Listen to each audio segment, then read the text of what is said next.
Sultan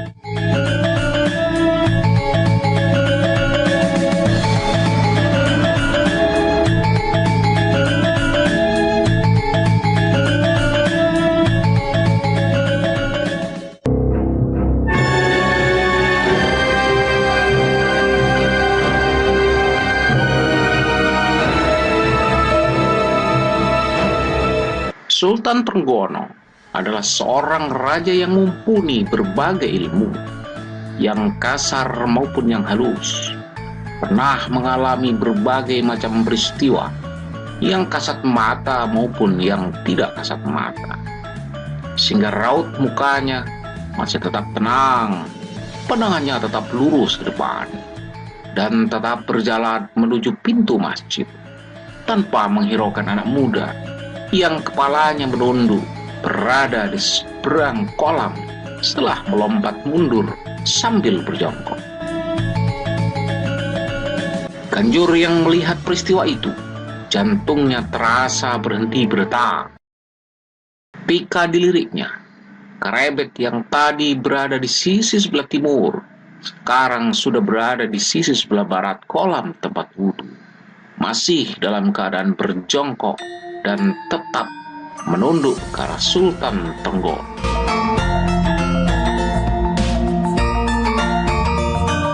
Terbayang di matanya, sebentar lagi Karebet akan dihukum berat oleh Kanjeng Sultan Trenggono, penguasa tunggal Kasultanan Demak. Sultan Trenggono terus berjalan bersama 2 orang temenggung dan beberapa orang prajurit Wiratamtama. Sudah terlihat masuk ke dalam masjid. Setelah melihat Kanjeng Sultan masuk ke dalam masjid, dengan badan gemetar, Ganjur berjalan mendekati Karebet dan berkata, "Karebet, aku khawatir Kanjeng Sultan akan marah. Kenapa kau tidak berusaha menghindar sebelum Kanjeng Sultan masuk halaman masjid?" "Aku tidak bisa menghindar, Paman. Aku tidak mampu bergerak. Kakiku bergetar terus, gemetar. Kaku tidak bisa digerakkan untuk melangkah," jawab Karebet.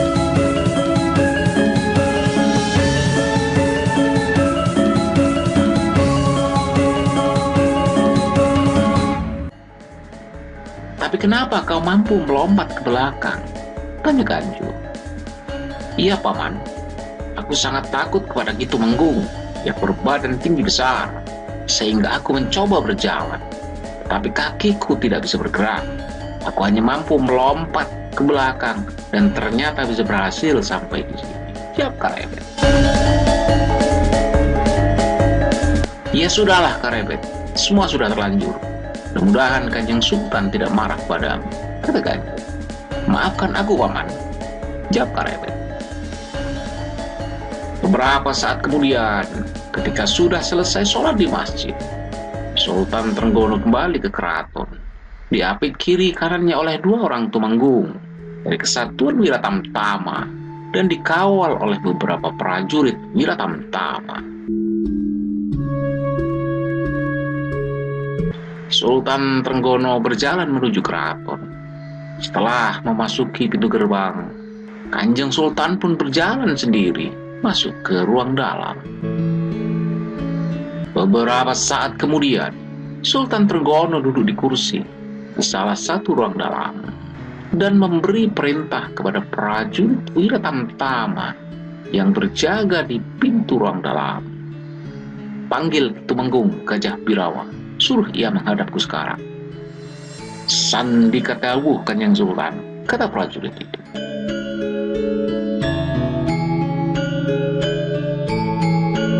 Prajurit Wiratamtama itu pun berjalan keluar, dan sejenak kemudian masuklah seorang temenggung yang bertubuh gagah, tinggi besar.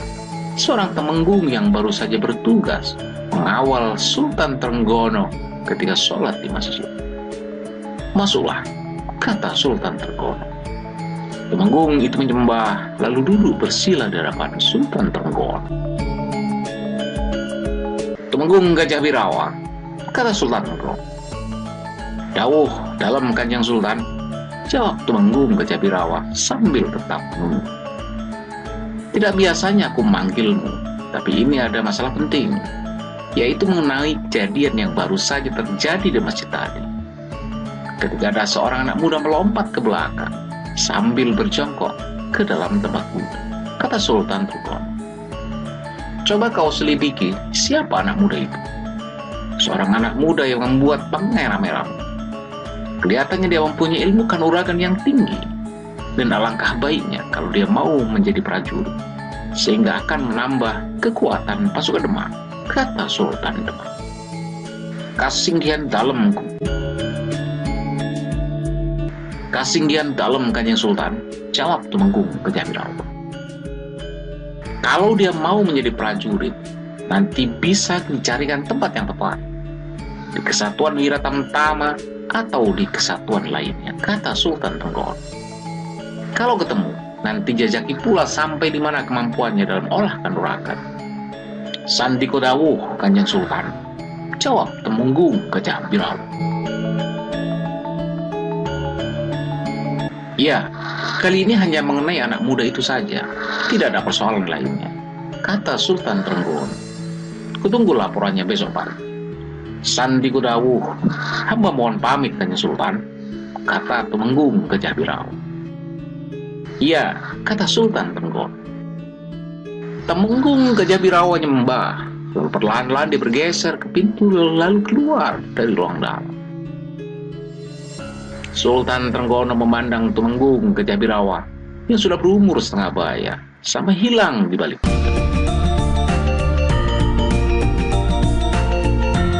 Sultan Trenggono melihat selama ini Tumenggung Kejabirawa adalah seorang temenggung yang baik, sabar, setia, patuh, dan mempunyai ilmu kanuragan yang tinggi. Apalagi Tumenggung punya aji yang dahsyat, Aji Diradasyeta, yang kekuatannya seperti kekuatan seekor gajah yang mampu menumbangkan sebatang pohon besar. Di pintu gerbang, Tumenggung Kejabirawa manggil seorang prajurit Wira Tamtama yang tadi juga ikut mengawal Sultan Trenggono. Coba kau selidiki, siapa anak muda yang tadi melompat sambil berjongkok di kolam tempat wudhu. Nanti malam dia suruh menghadapku di dalam Gajah Birawa, kata Tumenggung Kejabirawa. Baik, Ki Tumenggung, kata prajurit Wira Tamtama. Siang berlalu berganti malam.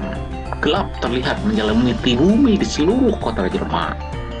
Tugas sang surya telah selesai dan digantikan oleh sang rembulan. Di rumah pamannya di dalam Suranatan, Karebet duduk di lincah, sedang berbicara dengan pamannya Ganjur. Yang aku khawatirkan adalah kemarahan Kanjeng Sultan kepadamu, Karebet, kata Ganjur. Maafkan aku, paman, kata Karebet. Pamannya tidak menjawab, dan suasana menjadi hening, masing-masing sibuk dengan pikirannya sendiri. Kalau Kanjeng Sultan marah, aku tidak mampu berbuat apapun. Ki Tumenggung Suranatan pun tidak mampu menolongmu, kata Ki Ganjur. Apalagi saat ini Ki Tumenggung Suranata masih berada di Pati. Keduanya berdiam diri. Hanya ada suara jangkrik dan belalang yang sayup-sayup terdengar, dan suasana malam terasa sepi. Tapi mendadak Ganjur terkejut sekali ketika mendengar pintu rumahnya diketuk dari luar. Ketukan di pintu yang tidak begitu keras, tapi bagi telinga Ganjur seperti mendengar suara halilintar yang menggelegar. Dengan tergesa-gesa Ganjur membuka pintu, dan jantungnya terasa berhenti berdenyut. Ketika pintu sudah terbuka, dilihatnya seorang prajurit Wira Tamtama sedang berdiri di depan pintu. Badan Ganjur pun gemetar, wajahnya pucat, mulutnya seperti terkunci, sehingga tidak mampu mengucapkan kalimat apa-apa. Matanya hanya menatap gelisah ke arah prajurit Wira Tamtama yang berdiri di pintu depan. Selamat malam, Ki Ganjur, kata seorang prajurit Wira Tamtama yang telah berdiri di depan pintu. Ganjur hanya mampu memandang prajurit itu tanpa bisa menjawab. Ki Ganjur dan keponakannya diharap menghadap Ki Tumenggung Gajah Birawa di dalam Gajah Birawan sekarang juga, kata prajurit itu. Ganjur sudah tidak mampu menjawab, badannya lemas. Yang menjawab adalah Karebet. Baik, kita ke sana sekarang. Mari Paman, kita dipanggil Ki Tumenggung di dalam Gajah Birawan. Dan mereka pun segera berjalan menuju dalam Katumenggungan. Di depan sendiri berjalan prajurit Wiratamtama disusul Ganjur yang badannya gemetar, berjalan sambil memegangi kepalanya yang tiba-tiba terasa pusing.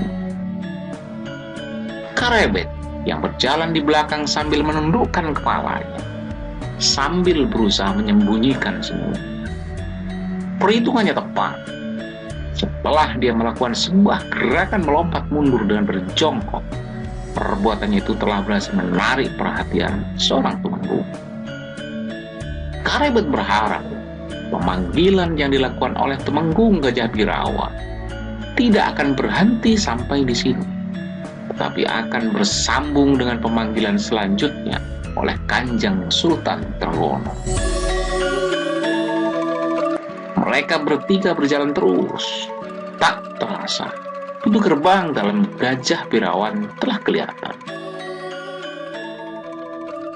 Setibanya di dalam Gajah Birawa, prajurit Wiratamtama menemui Tumenggung Gajah Birawa yang sedang duduk di kursi, dan Ki Tumenggung pun mempersilahkan mereka bertiga masuk. Ketika masuk dalam ruangan, perhatian Karebet tertuju pada Tumenggung Gajah Birawa yang berbadan tinggi besar, gagah seperti seekor gajah. Rambutnya sudah banyak berwarna putih, pandangan matanya tajam, memandang pada lawan bicara. Prajurit, kau boleh kembali ke keraton. Selesaikan tugasmu yang di sana, kata Tumenggung Gajah Birawa.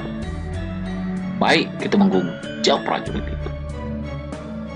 Lalu prajurit Wiratamtama itu pun berjalan menuju keraton, sedangkan Tumenggung Gajah Birawa berbicara dengan Ganjur.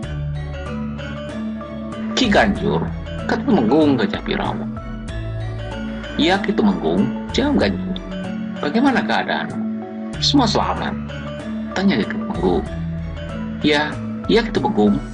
Atas pangestu Ki Tumenggung, kami selamat semuanya, jawab Ganjur. Ki Ganjur, siapakah anak muda yang bersamamu ini? Tanya Tumenggung Gajah Birawa. Kemenakan saya Ki Tumenggung, jawab Ganjur. Ki Ganjur, kata Tumenggung Gajah Birawa. Aku akan bertanya kepada Konan. Silahkan Ki Tumenggung, jawab Ganjur. Tumenggung Gajah Birawa menggeser duduknya menghadap ke arah Karebet. Dilihatnya seorang pemuda tampan yang umurnya sebaya dengan umur anak. Anak muda, siapa namamu dan dari mana asalmu? Tanya Ki Tumenggung. Ki Tumenggung, saya berasal dari desa Tingkil. Nama saya Karebet, yang kadang-kadang saya dipanggil dengan nama Jaka Tingkir, jawab Karebet. Kau anak Ki Ageng Tingkir? Tanya Ki Tumenggung. Setauku Ki Ageng Tingkir tidak punya seorang anak pun. Saya adalah anak angkat Nyai Ageng Tingkir, jawab Karebet. Saat itu Ki Ageng Tingkir telah meninggal dunia ketika saya diangkat anak oleh Nyai Ageng Tingkir. Tetapi sebenarnya saya adalah anak Ki Ageng Pengging, jawab Karebet. Tumenggung Gajah Birawa terkejut. Ki Ageng Pengging yang waktu itu menolak sowan ke Demak pada saat Raden Patah menjadi Sultan Demak telah dianggap mbalelo, memberontak terhadap raja, dan terpaksa dihukum mati oleh Kanjeng Sunan Kudus. Peristiwa terbunuhnya Ki Ageng Pengging itu terjadi sudah lama sekali, hampir seumur Karebet sendiri. Ki Tumenggung Gajah Birawa menganggukkan kepalanya. Lalu apa maksudmu pergi ke Demak, Karebet? Ki Tumenggung, saya ingin mengabdi di Keraton Demak sebagai abdi dalam Kanjeng Sultan Trenggono. Tetapi kalau nanti diberi kesempatan, saya ingin menjadi prajurit Kesultanan Demak, kata Karebet. Karebet, menjadi seorang prajurit tidak mudah. Apakah kau bersedia menjalani sebuah pendadaran sebagai syarat untuk menjadi seorang prajurit? Tanya Ki Tumenggung. Ya Ki Tumenggung, saya siap menjalani pendadaran, jawab Karebet. Tumenggung Gajah Birawa tersenyum dalam hati. Tugas dari Sultan Trenggono untuk meminta supaya Karebet jadi seorang prajurit tak perlu diucapkan. Karena tanpa diminta, Karebet berkeinginan untuk menjadi seorang prajurit dan telah siap menjalani pendadaran menjadi prajurit Kesultanan Demak. Bagus Karebet. Kesultanan Demak memang butuhkan anak muda pemberani seperti itu untuk dididik menjadi seorang prajurit yang tangguh-tangguhan, kata Tumenggung Gajah Birawa.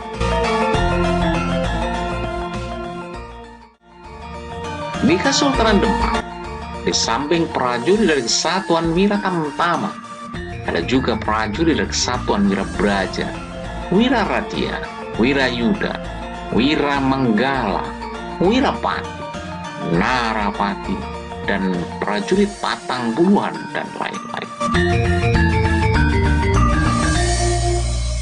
Karebet, ketahuilah, aku sendiri adalah seorang Tumenggung, salah satu perwira dari Kesatuan Wira Tamtama, prajurit pengawal raja, kata Tumenggung Gajah Birawa.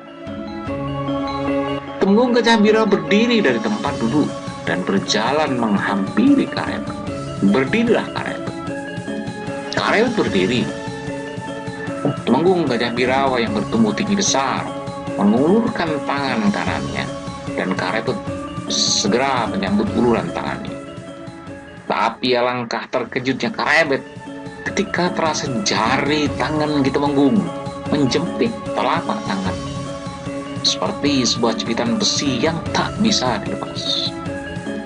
Karebet tidak mau tulang di telapak tangannya remuk, maka ia pun melawan dengan mengerahkan tenaganya. Jari tangannya digerakkan dengan menjepit telapak tangan Ki Tumenggung. Kali ini Ki Tumenggung Birawa yang terkejut.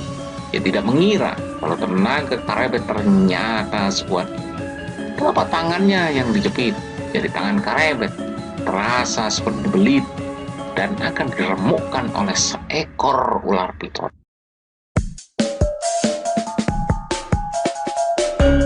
Beberapa saat kemudian, keduanya mengerahkan tenaga, saling meremas telapak tangan lawan. Ketika Tumenggung Gajah Birawa memandang wajah Karebet, tampaklah anak muda itu dipenuhi keringat. Dan sekejap, ketika Karebet memandang Ki Tumenggung, tampak di wajah Ki Tumenggung banyak terdapat keringat sebesar butiran jagung. Luar biasa Karebet. Jepitan jari-jarinya sangat kuat. Lama-lama aku bisa kalah. Tetapi terhadap anak-anak, tentunya tidak pantas kalau aku menggunakan aji diraga setan, kata Tumenggung Gajah Birawa dalam hati.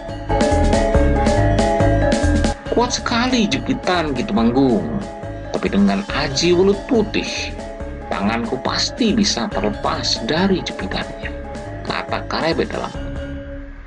Ketika terasa jepitan Ki Tumenggung semakin keras, Karebet pun semakin mengeluarkan semua kekuatan. Perlawanannya pun semakin keras. Kalau jepitannya bertambah kuat, tanganku bisa remuk, kata Karebet dalam hati.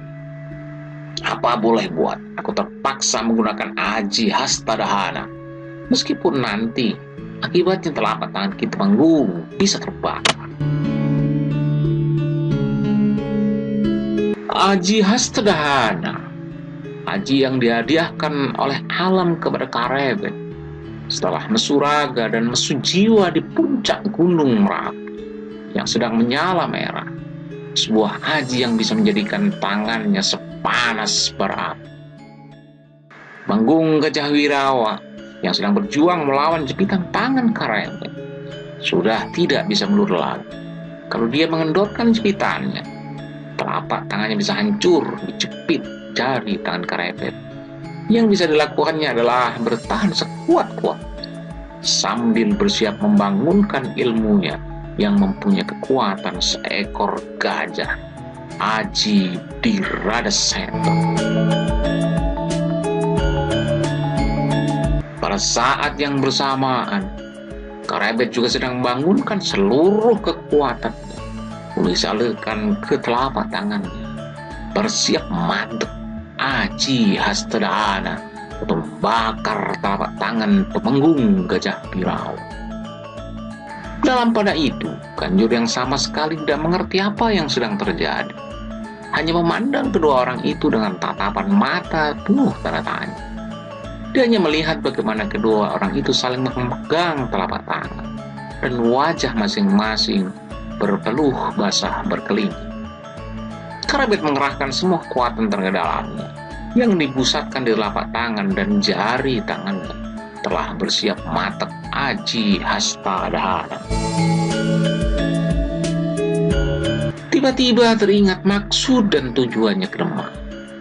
Kalau sampai tangan Temenggung Gajah Birawa terbakar, maka semua usahanya akan gagal.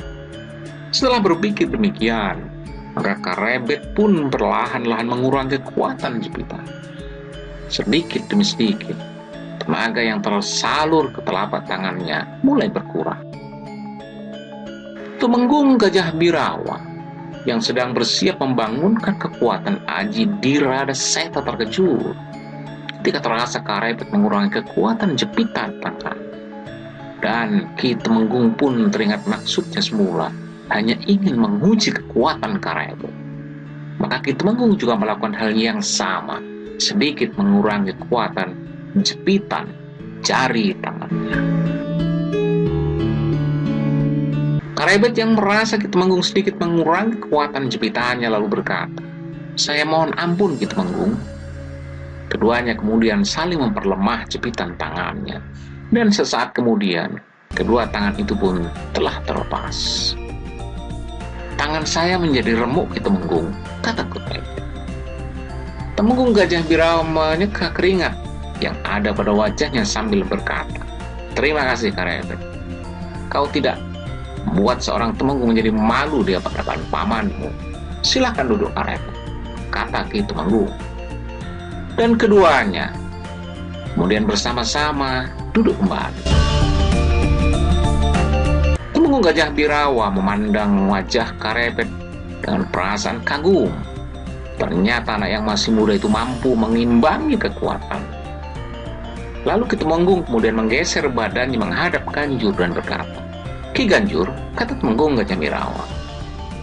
Ki Ganjur sangat terkejut dan hampir terjatuh dari tempat duduk ketika namanya dipanggil oleh Temenggung Gajah Birawa, yang sejak semula bingung dan tidak mengerti apa yang sedang terjadi.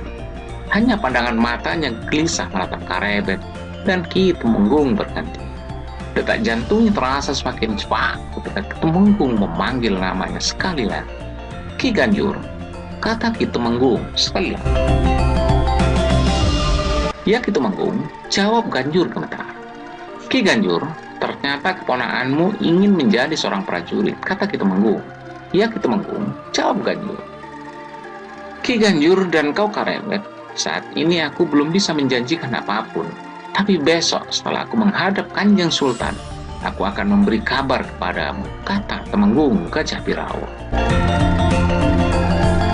"Terima kasih Ki Temenggung," kata Karebet. "Karebet, untuk kali ini cukup sampai di sini dulu. Kau tunggu saja di rumah Ki Ganjur sambil membantu pekerjaannya di dalam Suranata," kata Temenggung Gajah Birawa. "Iya Ki Temenggung," jawab Karebet. "Ki Ganjur, kau boleh pulang. Urusan tentang keponakanmu untuk sementara sudah selesai." "Iya Ki Temenggung," kata Ganjur. "Ki Ganjur, kau pulang ke dalam Suranata. Apa kau perlu diantar oleh prajurit Tamtama?" tanya Ki Temenggung sambil tersenyum. Ki Ganjur menjadi tenang hatinya ketika melihat Temenggung Gajah Birawa tersenyum. "Oh tidak Ki Temenggung, tidak usah diantar prajurit Tamtama. Saya berani pulang sendiri ke dalam Suranata," kata Ganjur. Mendengar jawaban Ganjur, bukan hanya Ki Temenggung saja yang tertawa. Karebet Karebet pun tidak dapat menahan senyumnya. Namun Gajah Birawal menepuk bahu Karebet. Bagus Karebet, kekuatan tahanmu ternyata mampu menghancurkan sebuah batu hitam. Ah, itu Temenggung terlalu memuji, kata Karebet. Keduanya lalu mohon diri kepada Temenggung Gajah Birawal, dan keduanya berjalan menanggalkan dalam Gajah Birawal.